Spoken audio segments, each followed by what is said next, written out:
गुरुदेव नमस्ते। हाँ गुरुदेव, मूर्ति वस्तुतः पृथ्वी का ही होती है। हाँ जो जल चढ़ाते हैं वो भी एक केंद्र है, फूल चढ़ाते वो भी एक केंद्र है, फल चढ़ाते वो भी एक केंद्र है, अग्नि चढ़ाते वो भी एक केंद्र है, और चंदन चढ़ाते वो भी एक केंद्र है, और स्वतः मूर्ति भी एक केंद्र है।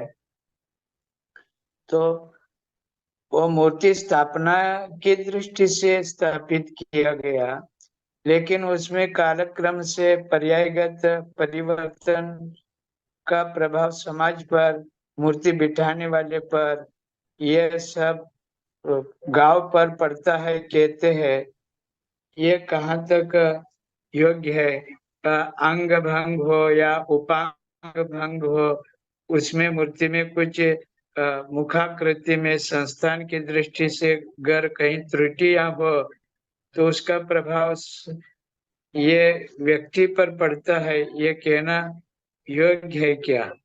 और यूं भी कहते हैं कि 11 अंगुष्ठ से ऊपर की मूर्ति घरों में नहीं रखना चाहिए। बड़ी मूर्ति मंदिर में हो तो चलेगी, लेकिन बड़ी मूर्तियां घरों में ना रखे। एक वेदी पर सम संख्या में मूर्तियां ना हो, और 2 अंगुष्ठ प्रमाण, 4 अंगुष्ठ प्रमाण, 8 अंगुष्ठ प्रमाण, 6 अंगुष्ठ प्रमाण, 10 अंगुष्ठ, ऐसे सम संख्या में भी मूर्तियां रखे तो उसका फल अन्यथा रूप में मिलता है, और विषम संख्या में अंगुष्ठ प्रमाण में मूर्तियां हो तो उसका अलग अलग फल सकारात्मक मिलता है, ये भी कहा जाता है।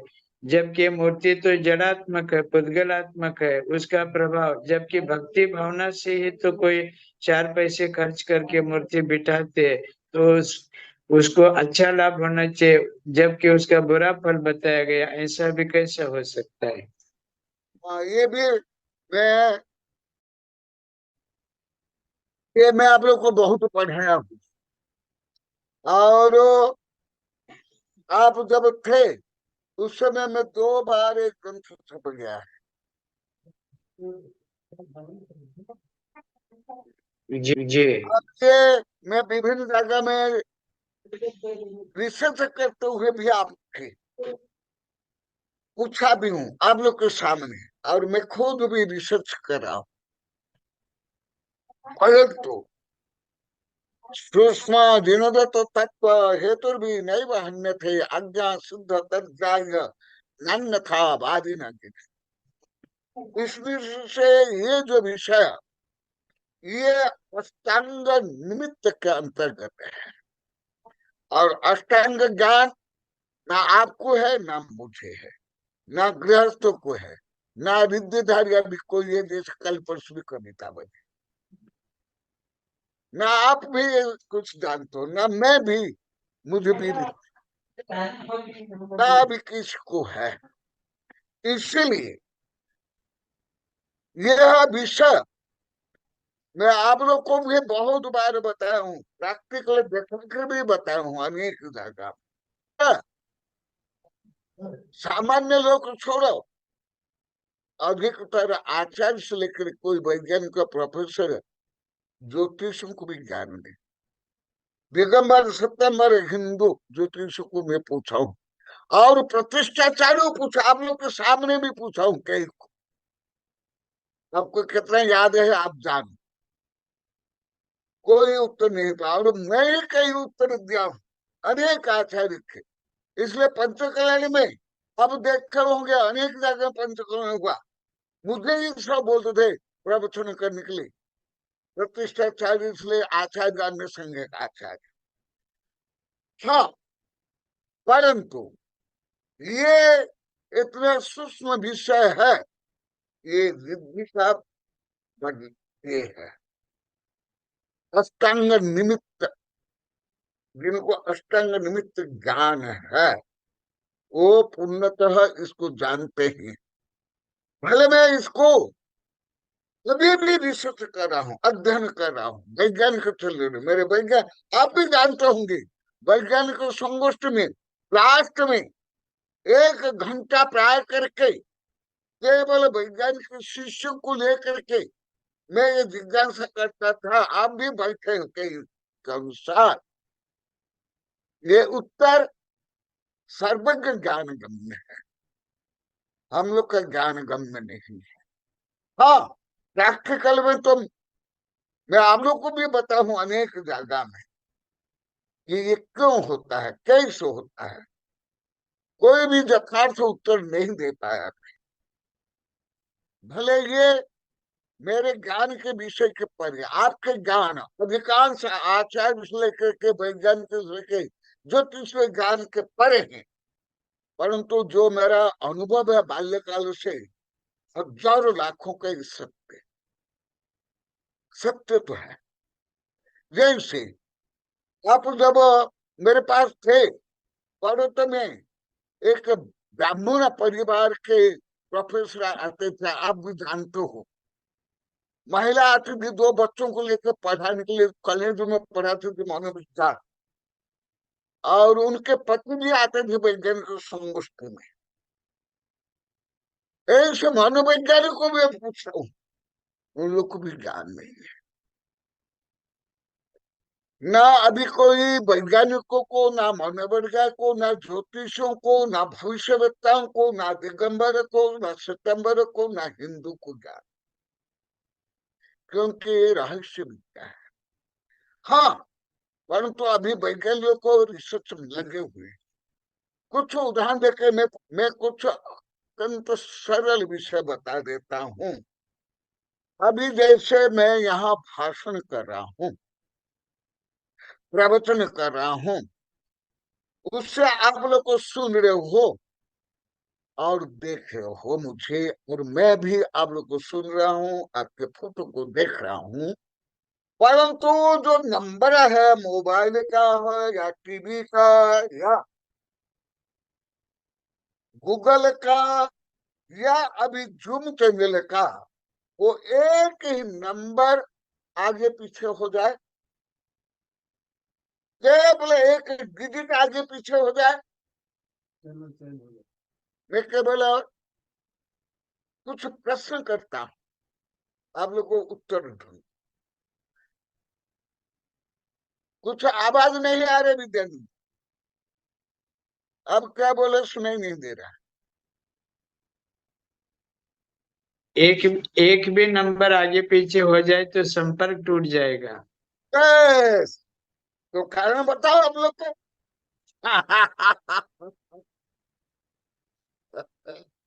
क्योंकि जो तरंग जो मैं उत्तर दे रहा हूं, जी तो आप पूछे कि ये बहुत सूक्ष्म प्रश्न है।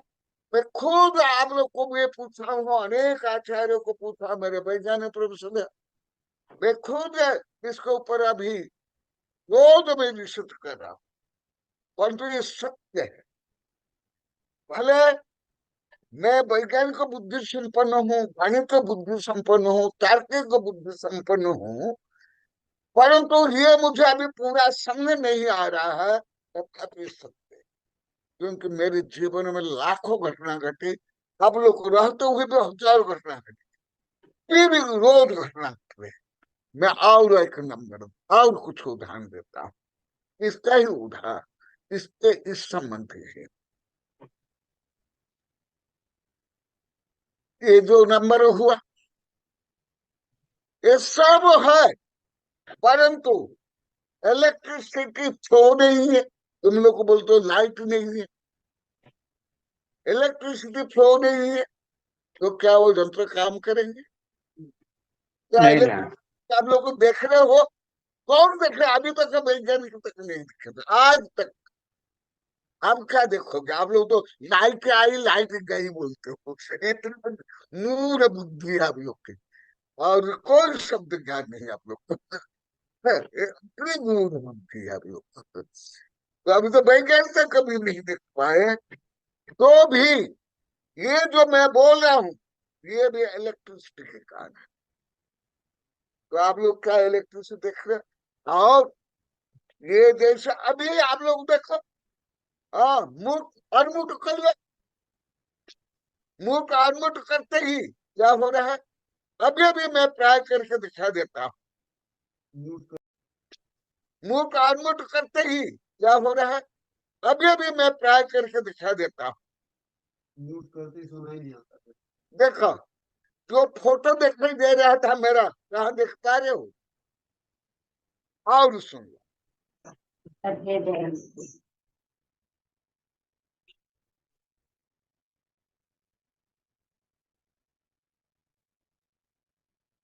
देखो, अभी फोटो भी, ऑडियो वीडियो दोनों है। ये क्या क्या यहाँ क्या हुआ?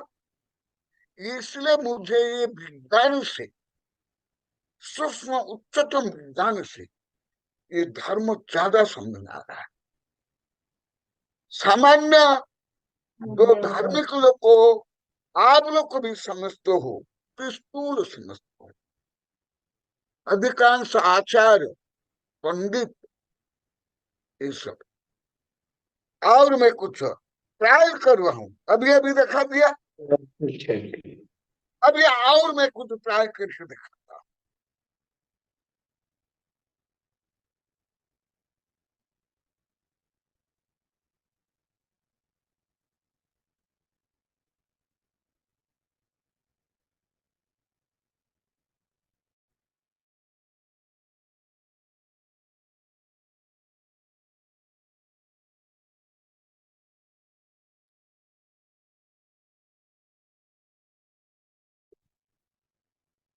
अभी शब्द शब्द तरंगे रुक गए।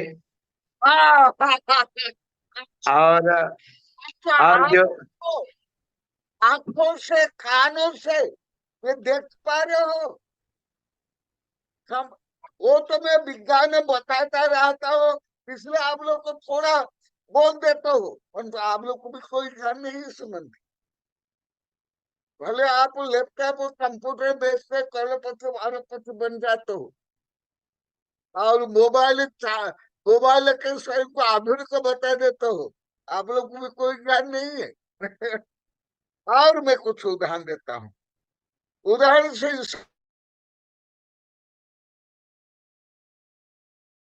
अभी मैं बोला, तो भी आप लोग को नहीं सुने होंगे जो मैं बोला।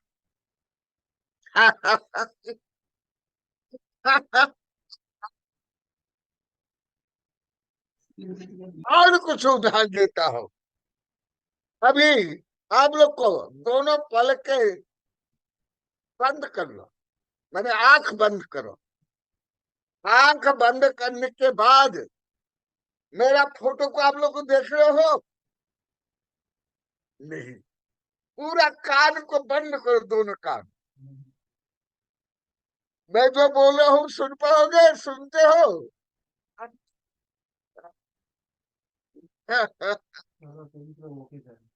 चलो, मैं, क्योंकि आपका प्रश्न मेरा ही प्रश्न है, तथापि मैं कुछ उत्तर दे रहा हूँ, वो भी ट्राई करके बता रहा हूँ, प्रैक्टिकली बता रहा हूँ।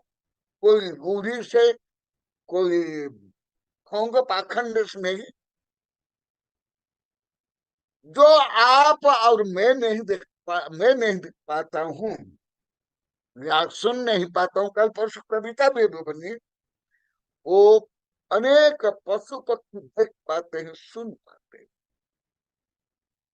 अब लोग कई बार बताया हूँ, कुछ पशु 20-30 दूर तक देख लेते हैं, सूंघ लेते हैं। जमीन के अंदर गड़ा हुआ भी सूंघ लेते हैं। यहाँ तक के हजारों नहीं, लाखों पक्षी है, और माता पिता स्व बच्चों को समझ लेते हैं, भले उनका आकार प्रकार समान हो। और मैं कुछ उदाहरण देता हूँ, ये चश्मा का उदाहरण देता हूँ। ये चश्मा दूरदृष्टि और निकट दृष्टि के लिए अलग अलग होता है, और वो चश्मा यूज करने पर जो दृष्टि दोष है वो अंदर है ही, परंतु वो दूर दृष्टि और निकट दृष्टि बाधक नहीं बनता। पढ़ लेते हैं, सुन, ताबिया के बच्ची आती है, वो रक्षिता की बहन नियति। मैं कल परसों पूछा था उसको कि तब से तुमको समस्या है कि जन्म से। अभी इतनी छोटी बच्ची है, 8 10 नंबर है, शायद वो बच्ची आई क्या? हाँ, 8 10 नंबर है। तो मैं परसों ही पूछा था सबके सामने, क्या तुम चश्मा देखते हो मुझे देख पा रही हो? हाँ गुरुदेव। चश्मा खोलो। नहीं गुरुदेव। तो ये चश्मा, तो ये जड़े है, ये ग्लास है, तो इसे कैसे देखे? वो भी यहाँ जो ग्लास है, ये ग्लास में कुछ अंतर होता है, पतला या मोटा, कर्व्ड आदि। तो इसी प्रकार ये शकून है। शकून यथार्थ है, स्वप्न भी। हाँ, इसका ज्ञान विद्याधारी को होता है। हम सामान्य समझ सकते हैं, वैज्ञानिक सामान्य समझ सकते। आप लोग तो कुछ भी नहीं समझते हो, आप विपरीत समझते हैं। मेरे पहले के कई साधु संत आध्यात्मिक विपरीत समझते थे, पहले कुछ भी ज्ञान नहीं, इसलिए मैं बोलना छोड़ दिया। अभी भी आप लोग कुछ भी नहीं समझते, अभी भी। मैं केवल ये उदाहरण दिया इतना ही है, परंतु आप लोग को ये स्वप्न, शकुन, अंगस्मरण आदि नहीं जानते, क्योंकि ये सामान्य ज्ञान का विषय नहीं है, ये अत्यंत सूक्ष्म विषय है और रिद्धि का विषय है।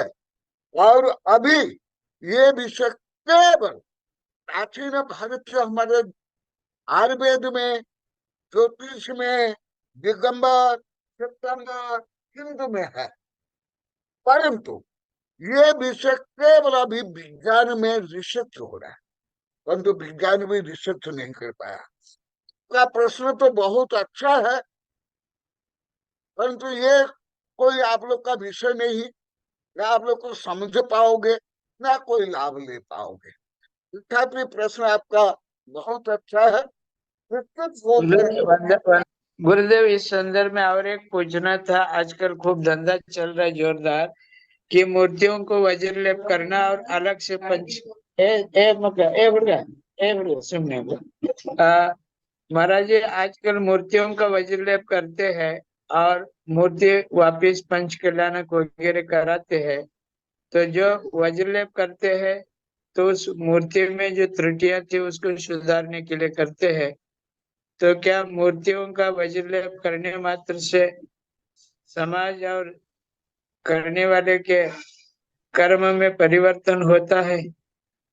क्योंकि छोटे मोटे मूर्तियों में छोटी छोटियां भी कुछ त्रुटियां हो अथवा ना हो, तब भी उस मूर्ति के रिपेयरिंग के नाम से पंच कल्याणक होकर के, और आज के पंच कल्याणक सिर्फ पैसा इकट्ठा करने का एक जरिया बन चुका है। कितना लाभ हुआ, कितना खर्चा हुआ, इनकम कितना हुआ, इसी का लेखा जोखा आजकल कुछ लोग करते हैं। तो गुरुदेव, या क्या मूर्ति के वज्रलेप से समाज के कर्म में परिवर्तन होता है? मूर्ति में त्रुटि हो तो श्रावक के कर्म में परिवर्तन, श्रावक के अशुभ कर्म की उदीर्णा होती है। और जिस दिन मूर्ति का पंच कल्याणक अथवा उसका रिपेयरिंग हुआ, उस दिन से वो पाप कर्म पुण्य कर्म में परिवर्तन हुआ। ये क्या है? मूर्ति तो जड़ है, अजीब है। हम तो श्रद्धा से उसको भगवान मानते हैं, वस्तुतः भाव दृष्टि से देखा जाए तो वह मूर्ति तो मूर्ति ही है। तो उसका प्रभाव समाज पर, व्यक्ति पर, यजमान पर, प्रतिष्ठाचार्य पर, संघाचार्य जो प्रमुख सूर्य मंत्र देने वाले आचार्य होते उन पर, ये सारा कुछ समझ में नहीं आता है। गुरुदेव, आपके मुख से एक श्लोक हमने बार बार सुना है, कर्म हाँ, क्षेत्र कर्म क्षेत्रे कृतं पापम धर्म क्षेत्रे विनश्यति। हाँ हाँ धर्म क्षेत्रे कृतं पापम वज्रलेपो भविष्यति। तो हाँ अपने वज्रलेप जैसा जो कर्म लेप हो रहा है उधर उसे दोष नहीं मानते हैं, लेकिन मूर्ति में अगर कोई त्रुटियां हो तो उस मूर्ति का वज्रलेप करने के लिए सभी सोचते हैं। हमने अभी हमने कितना वज्रलेप हमने कितना पाप का वज्रलेप किया है स्वयं के ऊपर। उसका शोधन करना, उसका रिपेयरिंग करना, इस पर दृष्टिपात न कर।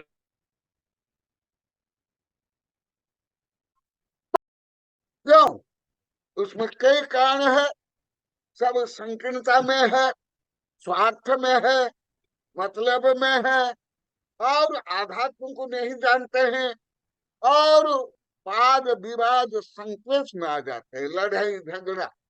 इसलिए मैं इससे तो जानता हूँ, मैं पहले से भी ये सब नहीं रहा हूँ। पहले आप लोग को से लेकर पद्मनंदी देवानंदी आप सब साधु संत मेरे से ही पूजा पाठ आरती पंच कल्याण विधान सब मेरे से ही सीखो सब। परंतु मैं अभी ये पूजा पाठ भी नहीं सिखा रहा, क्योंकि वो भी जो आप बता रहे यही है। पूजा पाठ संकीर्ण पंथ मत को लेकर या धन को लेकर होगा, भले किस भी पंथ के भी हो। इसलिए आपकी जो जिज्ञासा है, पीड़ा है, यथार्थ होते हुए भी मैं इससे परे हो गया। मैं अभी केवल परम सत्य को लिखता हूँ, बोलता हूँ, पढ़ाता हूँ, जो वैश्विक सत्य है, विज्ञान से भी परे है, कानून राजनीति से भी परे है, जो सर्वज्ञ द्वारा प्रतिपादित है। भले अधिकतर आचार्यों को वैज्ञानिकों को समझ नहीं आता है, इसलिए तो पढ़ रहे हैं, सीख रहे हैं, परंतु मैं उसमें ही हूँ। तो आप उत्तर भी दे दिए, आप ही उत्तर दे दिए। वो नहीं